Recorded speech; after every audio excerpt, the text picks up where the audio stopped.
This is Miss Andrea. Um, a video popped up yesterday. I had something else in mind right now. I'm still working on that series on adults who were homeschooled, and I'll have to confess that it's really difficult because anyone in the public eye who was homeschooled kind of has all their socials and personal information shut down, and it's hard to sleuth and see what they did and how they went about it. But yesterday, one of my most favorite homeschool YouTubers made or published a video, streamed a video, called Exposing the Homeschooling Community's Biggest Lie. And her name is Akiba Mays. I hope I pronounced that correctly. And she literally says, we act like homeschool socialization isn't a big deal. It's just going to happen naturally. Everything's going to be magical and beautiful. And she says that it's a lie. And she went on to describe how it's a lie. And she's kind of right.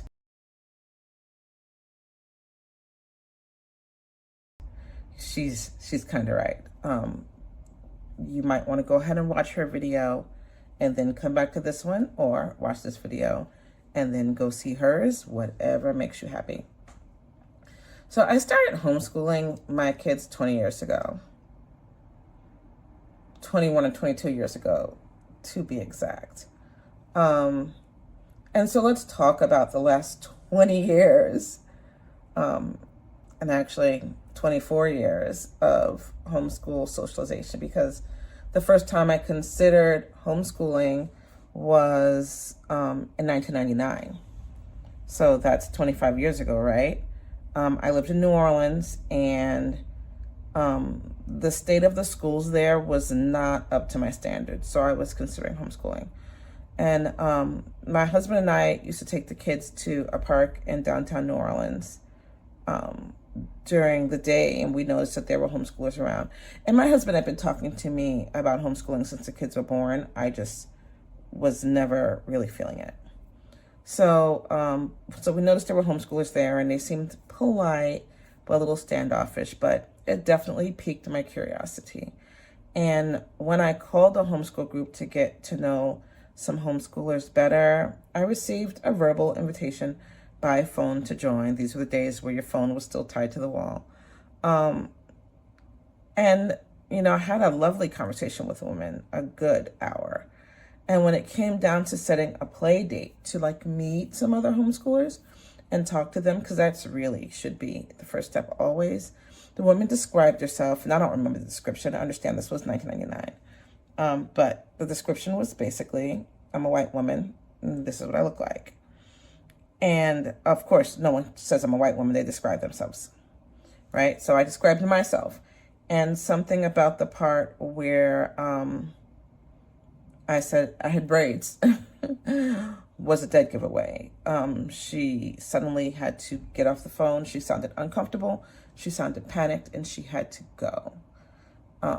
I tried to call her again, in the following week or two, but she never answered. Back in the early days, ghosting was common. People just didn't have to answer the phone if they didn't know your number, right? So, and this was the leader of a homeschool group. So that, made it pretty clear to me that maybe not here in New Orleans, maybe not at this time in my life, was homeschooling going to be a thing. So we kept the kids, and they were still pretty young. It was like kindergarten and preschool at that point. We kept the kids in the Christian Catholic school they were in and went about our lives. Because it was just abundantly clear that we weren't going to be welcome. And so a few years later, a few states over, right, I bit the bullet and decided to homeschool. Fortunately, I had church friends who homeschooled, and the problems I was having with my kids at the time, I had confided to these friends, and they encouraged me to do something different, because it was always something that my husband was interested in. And over time, I had warmed up to it. One of the three families in my church that homeschooled were Black, and I would have been the fourth. The Black family was very busy. They had gymnastics and they had some very full routines. But, I was really happy with the friends I had until they decided that I was not a good fit. So what made me not a good fit for them? I was too academically focused. So I was too academically focused, and I was not willing to be a place where they could drop off their kids and run. Because at some point they decided, I guess, new homeschool family, tag, you're it. We're dropping off our kids and we're going out. And this happened a few times, and I was like, but I'm actively teaching my kids. You can't just decide that this is the day that you're going to drop off your kids and run and throw my whole day off. There were also some cultural differences, but that was kind of a discipline thing. Like if a kid stood or jumped on my furniture, I spoke to them harshly. Gasp. I did also find a homeschool tribe pretty early on. So I was able to say, okay, these people, if I'm not for them, they're not for me. Cool, whatever. And I found a homeschool tribe. It was a homeschool school that fit the needs my kids had. It was history focused and arts focused. And my kids attended programs there for at least 8 years through graduation. My kids pretty much graduated with kids that they spent a good deal of their homeschool journey with, and that's what they needed. My kids enjoyed the interactions, but I largely felt isolated. But I understood that what was best for my kids in that moment may not be best for me, and as an adult, I would live. The cracks really started to happen around the time of Obama's inauguration. Understand 2008.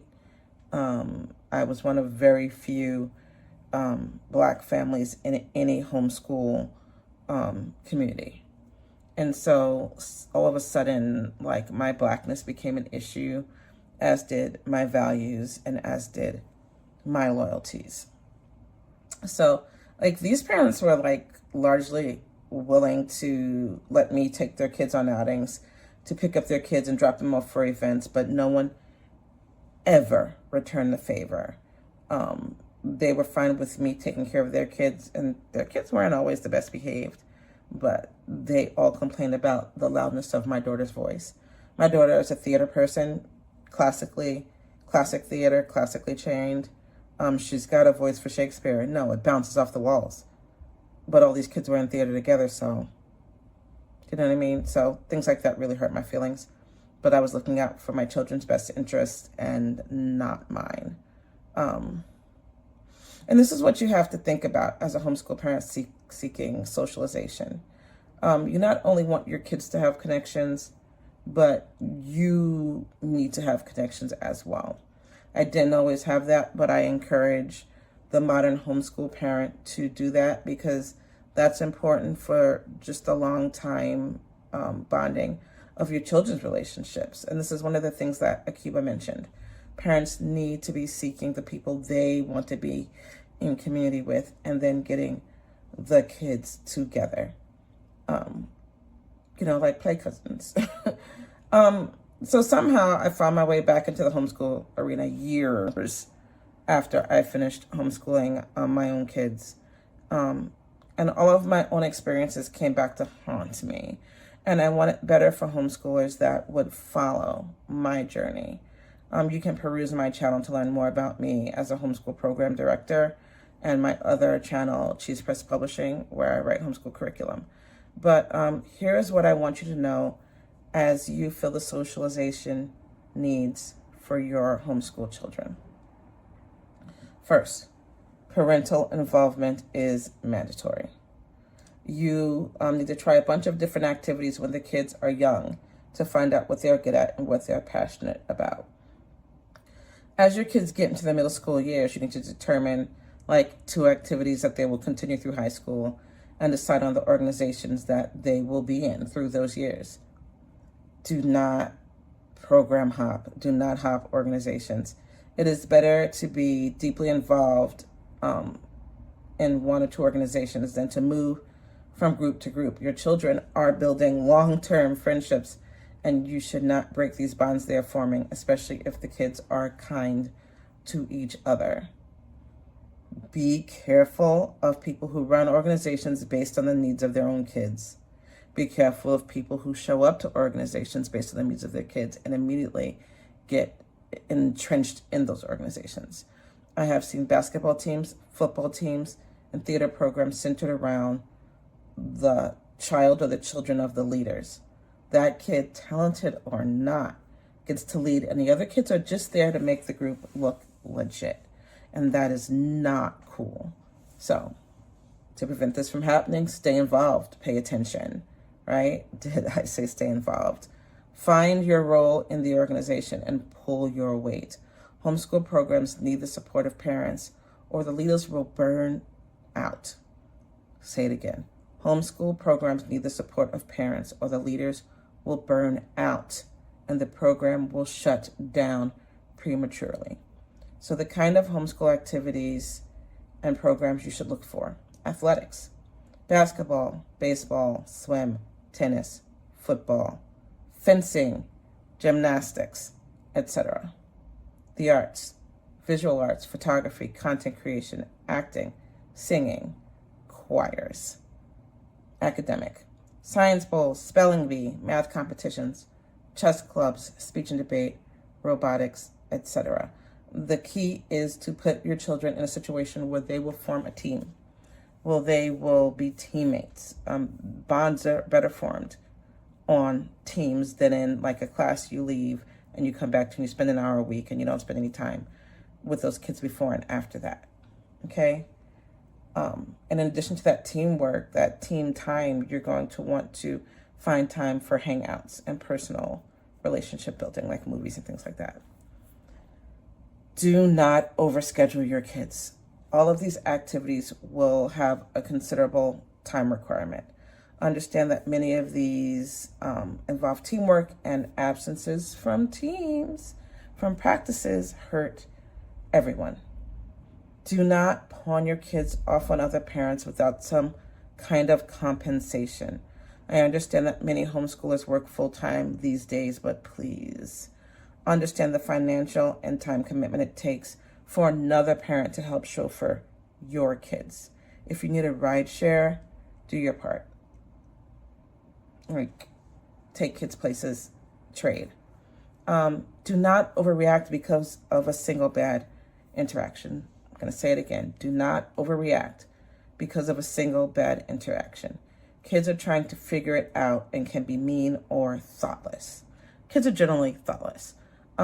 Get together with parents to help kids work out differences. Give parents and leaders of the homeschool groups a chance to remedy the issues. At the same time, don't try to be friends with everyone. In a group, there will be like one or two families that you really gel with, just like in adulthood. Nurture those friendships and keep the rest as friendly acquaintances, and teach your children to do the same. At the end of the day, remember that socialization for homeschoolers is not organic. Akiba did not lie. Homeschooling socialization is not organic. It requires hard work and dedication, especially if you're a painful introvert like me. Till next time.